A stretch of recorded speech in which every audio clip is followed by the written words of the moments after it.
عزیزان ملت اسلامیہ، ابو بکر صدیق رضی اللہ تعالیٰ عنہ کو کہ جب یہ تکلیف دیکھی تو نبی نے دعا مانگ لی، ادھر کافروں میں مشورہ ہو گیا کون قتل کرے گا، تو یہی عمر کھڑے ہو گئے تھے، بولا کسی کی ہمت نہیں ہے، میں ہی جا کر کے محمد عربی صلی اللہ علیہ وسلم کا کام تمام کروں گا۔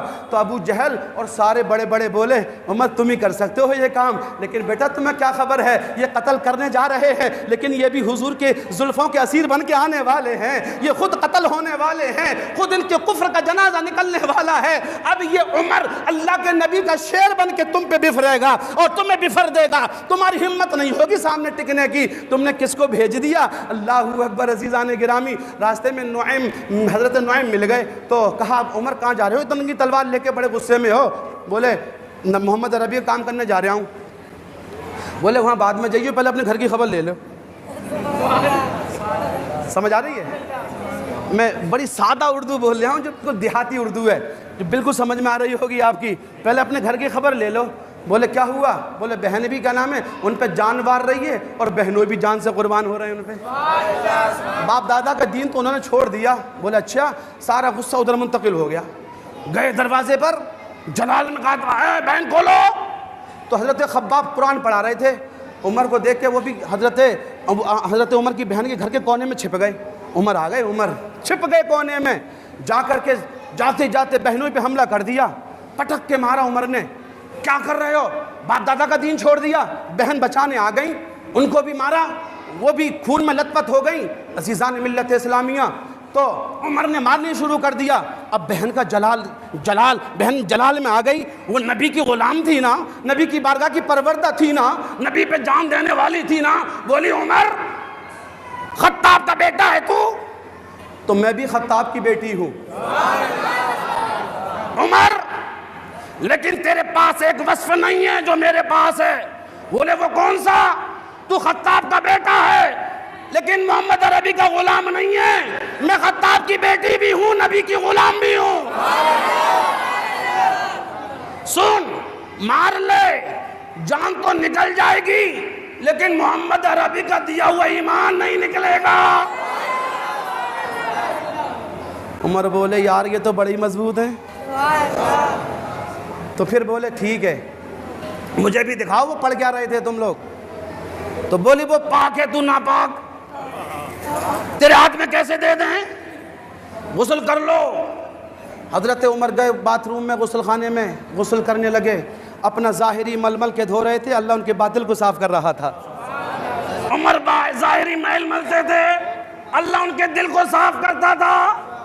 نکل کے آئے، قرآن ہاتھ میں دے دیا، حضرت خباب بھی نکل کے آ گئے۔ بولے اب تو معاملہ اپنی پاری میں آ گیا ہے، گیند اپنی پاری میں ہے، اب تو کیا نام ہے ہم جیت چکے میچ۔ آ گئے عمر بھی ادھر ہی، قرآن پڑھنے لگے۔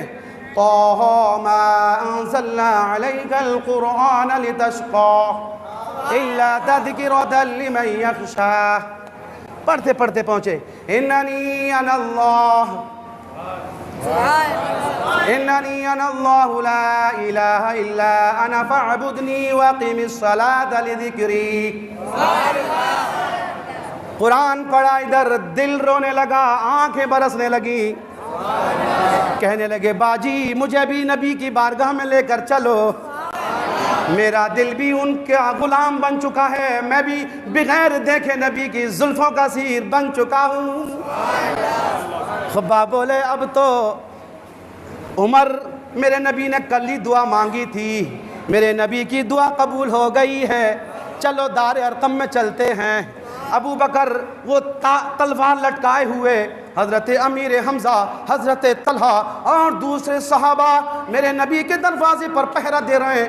عزیزان ملت اسلامیہ، عمر کو آتے دیکھا تو صحابہ میں خلبلی مچ گئی، عمر ننگی تلوار لے کر کے آ رہے ہیں، لیکن اللہ کے نبی کا شیر حضرت امیر حمزہ موجود ہے۔ عزیزان ملت اسلامیہ، لیکن میرے مصطفیٰ بھی کاشان ارقم سے باہر آ گئے اور عمر کا دامن پکڑ کے بولے عمر کیا ابھی وہ وقت نہیں آیا کہ تو اللہ کی وحدانیت کا اقرار کر لے؟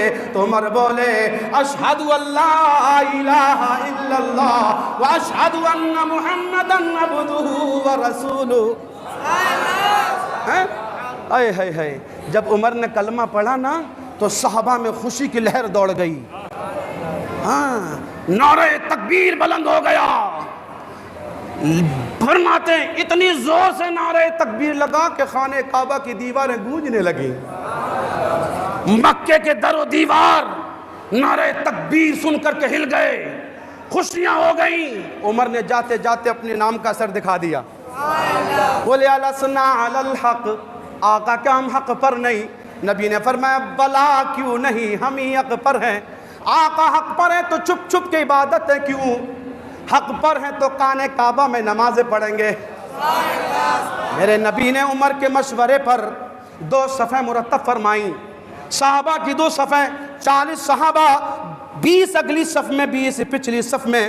حضرت عمر فرماتے اگلی صف کی کمان امیر حمزہ سنبھالے ہوئے تھے اور پچھلی صف کی کمان عمر بن خطاب سنبھالے ہوئے تھے، اور بیچ میں میرے مصطفیٰ کریم جلوس کی شکل اختیار کر کے کبروا تکبیرا، نعرہ تکبیر بلند کرتے کرتے خانہ کعبہ میں چلے گئے. اور جب کفار نے امیر حمزہ اور حضرت عمر کو دیکھا کہ یہ بھی مشرب اسلام ہو گئے تو لوگوں نے کہا عمر تو قتل کرنے گیا تھا.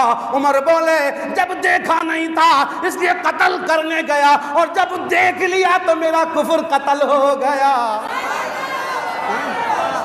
میرا کفر قتل ہو گیا، میں ان کی زلفوں کا اسیر بن گیا.